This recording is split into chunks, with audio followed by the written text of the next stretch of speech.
The Houthis' repeated strikes on Al-Makha are raising urgent questions about what they are trying to destroy or deter at this strategically important Red Sea port, where government-aligned forces and commercial infrastructure are concentrated.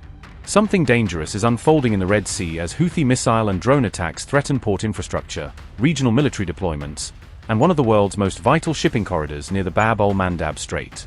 The Houthis have unleashed ballistic missiles and drones against the Red Sea port city of Al-Makha, with the group saying it was targeting Saudi troop concentrations and weapons depots, while Yemeni officials reported damage to civilian and port facilities. The group struck the same port twice in less than 24 hours, with the Houthis claiming the renewed attacks were a response to what they described as continued Saudi military reinforcements along Yemen's western coast and in Taiz province. At least 7 people were killed and more than 30 were wounded in the attacks on Al-Makha, according to Yemeni military and medical reports, underlining the danger that this escalation could reignite a wider phase of Yemen's long-running civil war. As Iran's leadership appears to close the door on diplomacy with Washington, missile strikes falling on the Red Sea coast show how regional tensions are spilling into Yemen and creating new risks for international shipping and the broader Middle East. In a fresh attack, Yemen's Iran-aligned Houthi forces fired ballistic missiles at the Red Sea port city of Al-Makha, according to Yemen's internationally recognized government and local military sources. The missiles were aimed at Al-Makha and its port facilities, a strategically located hub on Yemen's western coast near the Bab al-Mandab Strait, through which a significant share of global maritime trade passes. The renewed attacks came a day after previous Houthi missile and drone barrage killed at least 7 people and wounded more than 30 in Al-Makha, including civilians and Yemeni military personnel. Al Jazeera reported that the strikes caused extensive damage across the port area, affecting infrastructure and nearby civilian zones, although the precise level of destruction could not be independently verified. Details of the fresh Houthi attack were reported by Iran International on August 11, citing a Yemeni military statement that confirmed missile fire toward the city and its port. Yemeni government forces said they subsequently targeted Houthi rebels and their positions in eastern Al-Jawf province, opening another axis of confrontation far from the Red Sea coast. 2 other locations reportedly targeted by Yemeni government forces were northwestern Saada province, a Houthi heartland, and the Al-Tibaz area in Marib province, where fighting has repeatedly intensified during the civil war.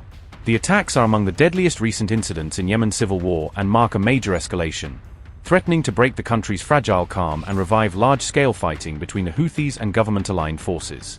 The renewed conflict has unfolded amid the broader US-America war that began on February 28, a regional confrontation that has increased pressure on Iran-aligned armed groups and created dangerous new flashpoints along the Red Sea.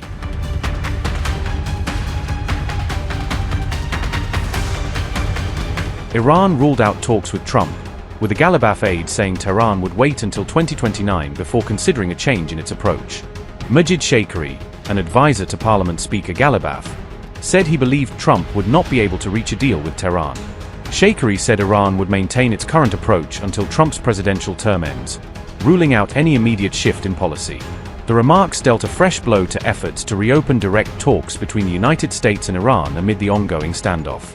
Iran's position also threatened to complicate efforts to ease tensions around the strategically vital Strait of Hormuz.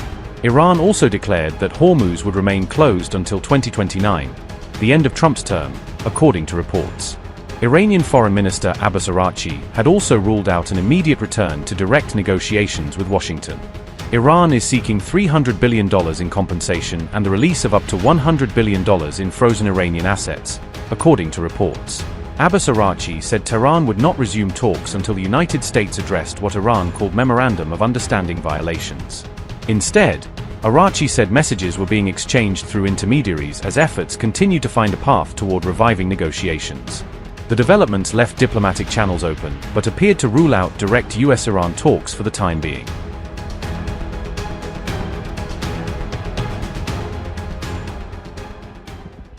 Iran continues to ramp up and evolve its missile systems amid the ongoing stalemate with Washington and rising tensions.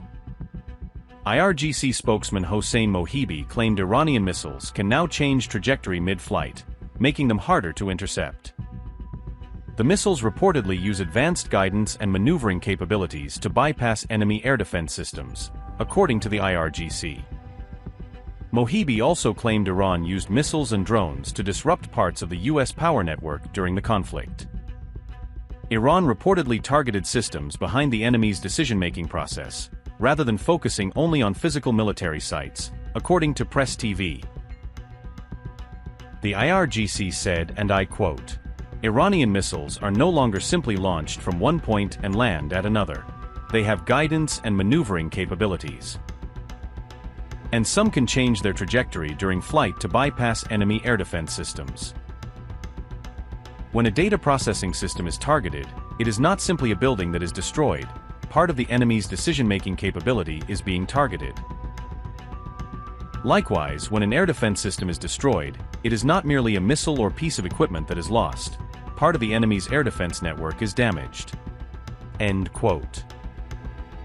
Iran also mocked America's reliance on high-end technology, claiming several advanced systems were ultimately intercepted or neutralized by the IRGC. Mohibi claimed the U.S. deployed AI, satellites, drones, radars and sensors throughout the war to identify and track Iranian targets.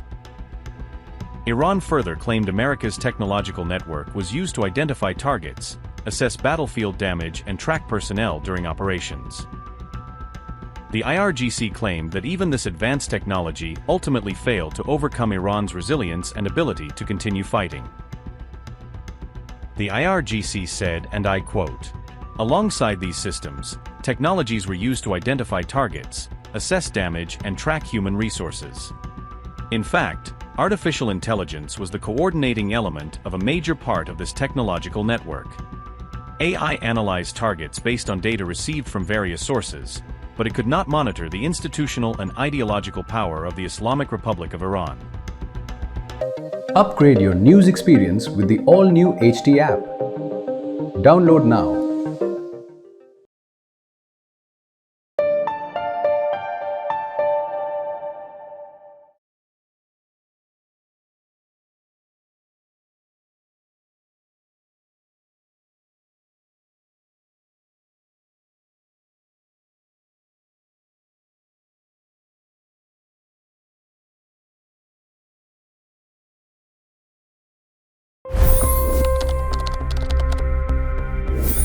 $25 crore गरीब गरीबी को परास्त करके बाहर निकले।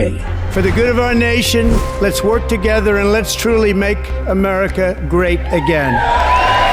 The fastest news breaks. Requested PM saying that look, you will have to speak to Putin and to Zelensky. The biggest news makers. The relationship with India is probably the most important bilateral relationship the US will have for the rest of this century. The capital delivered quite an election result today. Expert analysis. The million-dollar question today is how to stop this dance of death. Ground reports. I'm standing at the crossroad of the Kumbh Mela. Behind me are more than 100 entry ghats. Long-form interviews. Exclusionary politics is reflected in Manipur case as well. You don't bother because this is a small state. Have you ever wondered what happens when a banking dynasty meets tides of world history, intrigue, and a dash of myth? Why exactly did the US topple the Sheikh Hasina government? HT videos. We don't just break news, we break it down.